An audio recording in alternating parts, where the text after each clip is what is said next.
ओम नमः शिवाय गुरवे सच्चिदानंदमूर्तये निष्प्रपंचाय शांताय निरालंबाय तेजसे। हरिओम प्रभु जी। आज के इस अध्यात्म परिषद में आप सबका स्वागत है। आज का प्रश्न भावनगर से नगीनदास पिठवा जी का है। उन्होंने पूछा है कि अभेद दृष्टि का ज्ञान कैसे प्राप्त हो। अभेद दृष्टि का ज्ञान कैसे प्राप्त हो। अच्छा, अभेद दृष्टि का ज्ञान आपको क्यों चाहिए? क्योंकि जहाँ भेद होता है, जहाँ द्वि होती है, जहाँ दो होता है, जहाँ द्वितीय होता है, वहाँ भय रहता है। द्वितीया द्वयम भयम भवति। और हमें किसी भी प्राणी को भय पसंद नहीं है। सब अभय में प्रतिष्ठित होना चाहते हैं। भय दुखद है और हमें सुखद परिस्थिति चाहिए, सुख चाहिए। और सुख के लिए हमें भय को निवृत्त करना होगा और भय को निवृत्त करने के लिए हमें अभयता को प्राप्त करना होगा। अभयता प्राप्त करने के लिए दूसरा अगर है तब तक भय रहेगा। तो अभेद दृष्टि, दूसरे को मिटा तो सकते नहीं। क्या हम पूरे जगत का सत्यानाश कर सकते हैं? नहीं कर सकते। लेकिन उसको एक मान सकते हैं। उसमें कोई भेद है, उस भेद को मिटा सकते हैं और उसके लिए ज्ञान चाहिए। तो आपने पूछा है अभेद दृष्टि का ज्ञान कैसे प्राप्त हो। किसी सद्गुरु से शास्त्र का श्रवण करने पर अभेद दृष्टि का ज्ञान प्राप्त होगा। देखो प्रभु जी, अभेद दृष्टि का ज्ञान प्राप्त होगा लेकिन अभेद दृष्टि प्राप्त नहीं होगी। अच्छा, अभेद दृष्टि का ज्ञान और अभेद दृष्टि प्राप्त होने में क्या अंतर है? तो कहा कि ज्ञान तो हो गया, जान तो गए, लेकिन मन नहीं मानता। मैं और आप अलग है। शास्त्र ने समझाया, बुद्धि ने तर्क दिया, गुरु ने हमें उदाहरण दिए और हमने मान लिया, जान लिया कि हाँ ठीक है, बात तो सही है, भेद नहीं है, सब एक है। लेकिन हमें दिखता तो दो है। हमारी पसंद अलग अलग है, हमारी रुचि अलग अलग है और हमें एक दूसरे से स्पर्धा है। तो अभेद दृष्टि तो नहीं हुई। तो देखो प्रभु जी, व्यवहार सत्ता में अभेद दृष्टि चाहिए और परमार्थ सत्ता में अभेदता चाहिए। अभेद दृष्टि माने क्या? गीता जी में कहा है कि कुत्ता, हाथी, गाय और ब्राह्मण सबको एक समान मानना है, सबके प्रति एक दृष्टि, एक भाव रखना है।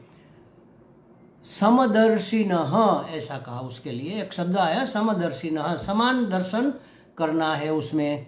लेकिन समव्यवहारिणः नहीं कहा, समव्यवहार नहीं कहा, समवर्तिनः नहीं कहा। समान व्यवहार नहीं करना है, समान दृष्टि रखनी है कि भाई ये भी भगवान का एक रूप है और ये भी भगवान का एक रूप है, ये भी भगवान का वेश है और ये भी भगवान का एक वेश है, उसकी भूमिका है। लेकिन है तो भगवान ही, भगवान ने ही ये रूप लिए है। ये समान दृष्टि हुई, लेकिन व्यवहार समान नहीं होगा।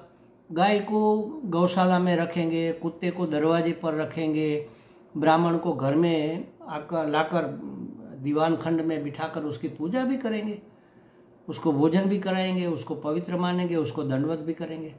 तो समान व्यवहार नहीं है, लेकिन समान दृष्टि है।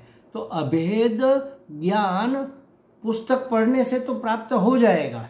आप पुस्तक पढ़ लो, उपनिषदों का अभ्यास कर लो, अपने आप तो विद्वान हो, ग्रेजुएट हो, डबल ग्रेजुएट हो, पीएचडी हो, बुद्धिमान हो, लेखक हो, कवि हो, जो भी हो, आप बहुत विद्वान हो। आप उपनिषदों का अभ्यास कर लो, शास्त्रों का अभ्यास कर लो, गीता जी का अभ्यास कर लो, आपको ज्ञान हो जाएगा कि सब एक है। सर्वम खलविदम ब्रह्म, सब कुछ ब्रह्म ही ब्रह्म है, सब कुछ ब्रह्म ही ब्रह्म है। लेकिन मेरा तेरा मिटेगा नहीं, अहमता ममता कामना जाएगी नहीं। तो अभेद दृष्टि तो नहीं मिली, अभेद का ज्ञान तो हो गया। तो ये कैसे मिलेगी? तो उसके लिए श्रोत्रिय ब्रह्मनिष्ठ सदगुरु की शरण में जाना होगा। श्रोत्रिय माने जिन्होंने परंपरा से, नारायण से चली आती परंपरा से, नारायणम पद्म भवम वशिष्ठम शक्तिम च तत्पुत्र पराशरम च सुकम व्यासम, ऐसा करते करते शंकराचार्य जी की परंपरा में आगे चलते चलते अपने गुरु अगर कोई है और उन्होंने शास्त्र का परंपरागत अभ्यास किया है तो, और वह अभ्यास करवा भी सकते हैं, तो उसको कहते हैं श्रोत्रिय। और ब्रह्मनिष्ठ माने उसकी ब्रह्म के सिवा और कहीं पर निष्ठा नहीं होनी चाहिए। अगर उसको व्यापार करना है तो वह ब्रह्मनिष्ठ नहीं है। अगर उसको पुत्र, वित्त और लोक की ऐषणा है तो वह ब्रह्मनिष्ठ नहीं है। तो ऐसे श्रोत्रिय ब्रह्मनिष्ठ सदगुरु से अगर आप शास्त्र का अध्ययन करोगे तो वह समझाएंगे कि आपको उसके लिए कौन सी साधना करनी है। इस ज्ञान के साथ साथ आपको एक साधना करनी होती है, अंतःकरण शुद्धि की साधना। पहले तो विवेक करो कि क्या सत्य है, क्या मिथ्या है, क्या नित्य है, क्या अनित्य है। और सबसे बड़ा विवेक तो यह करना है कि क्या सुखद है और क्या दुखद है, क्योंकि ऐसा विवेक नहीं होगा तब तक नित्य होते हुए भी हम विषयों के भोग के पीछे भागेंगे। क्षणिक सुख मिल रहा है लेकिन मिल तो रहा है, अनित्य है तो क्या हुआ। लेकिन जो सुख मिल रहा है वो वास्तव में दुखद है, ऐसा पता चलेंगे तब तो उससे वैराग्य होगा। तो विवेक, वैराग्य, शम दमादि षटक संपत्ति और मुमुक्षा, ये साधन चतुष्टय संपादन करके अंतःकरण शुद्धि करके फिर श्रवण करेंगे शास्त्र का, सदगुरु से मनन करेंगे सुना हुआ। और जो सुना हुआ, श्रवण किया था, मनन से संशय निवृत्त करके जो निश्चित हुआ ज्ञान, उस ज्ञान को स्थिर करने के लिए, निष्ठ करने के, उस ज्ञान में निष्ठ होने के लिए निधिध्यासन करेंगे। और ऐसा करते करते फिर अभेद दृष्टि हो जाएगी। भगवान ने गीता जी में कहा, अहम क्षेत्रज्ञ सर्व क्षेत्रेषु, सभी क्षेत्रों में, क्षेत्र माने फील्ड, सभी जगह, सभी क्षेत्रों में एक क्षेत्रज्ञ मैं हूँ। क्षेत्र तो अलग अलग है लेकिन उसमें जो क्षेत्रज्ञ है वह मैं हूँ। माने साक्षी चैतन्य मैं हूँ।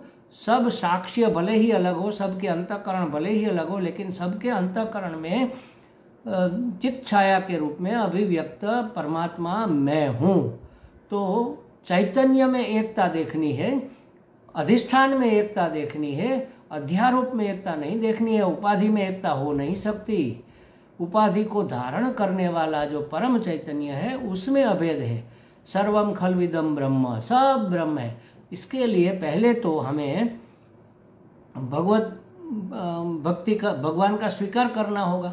वासुदेव सर्वमिति, जो है सब वासुदेव ही, क्योंकि हमने शास्त्र में समझा सदैव सौम्येदम अग्र आसीत एकमेवा द्वितीयम, ये समझा तो सब में भगवान है, जो है, जहाँ है, जैसा है, योग्य है, क्योंकि मेरे भगवान ने लिया हुआ वैसे मेरा भगवान ही इस रूप में अभिव्यक्त हुआ। फिर होगा सर्वम खल्विदम ब्रह्म, अयम आत्मा ब्रह्म, और जो वासुदेव है वह मैं हूँ, और जो मैं हूँ अहम ब्रह्मास्मि, वह मैं ब्रह्म हूँ। तब अभेद दृष्टि की आपको प्राप्ति होगी और उस ज्ञान को कार्यकारी कर सकेंगे। अभेद ज्ञान भी मिल जाएगा, फिर अभेद दृष्टि भी हो जाएगी। ये लगता है थोड़ी लंबी प्रोसेस है, लेकिन करने से सब कुछ हो सकता है। जो है, जहाँ है, जैसा है, योग्य है, क्योंकि मेरे परमात्मा है, और जो हो रहा है, जहाँ हो रहा है, जैसा हो रहा है, योग्य है, क्योंकि मेरे ईश्वर की योजना है। फिर मेरा निकल जाएगा, वो मेरा कौन है? सर्वम खल्विदम ब्रह्म, सब ब्रह्म ही ब्रह्म है। अयम आत्मा ब्रह्म, ये मैं आत्मा ही ब्रह्म हूँ। तो तत्वमसी का उपदेश सुनकर अहम ब्रह्मास्मि सब हो जाएगा। जो है सो मैं ही हूँ, मेरे यहाँ अपने सिवा कुछ भी नहीं है। ऐसा जब हो गया तब अभेद दृष्टि की प्राप्ति हो गई। तो अभेद दृष्टि और अभेद ज्ञान दोनों हमें प्राप्त करने हैं। उसके लिए हमें साधना भी करनी है। अंतःकरण चतुष्टय, अंतःकरण को शुद्ध करना है, साधन चतुष्टय संपादन करना है। फिर सदगुरु से शास्त्र का श्रवण मनन निधिध्यासन करके उसमें निष्ठ होना है, तब हमें अभेद दृष्टि का ज्ञान प्राप्त हो जाएगा, माने वह हमारे जीवन में कार्यकारी हो जाएगी। हमें लगता है नगीन दास जी को कुछ स्पष्टता हो गई होगी। हरि ओम।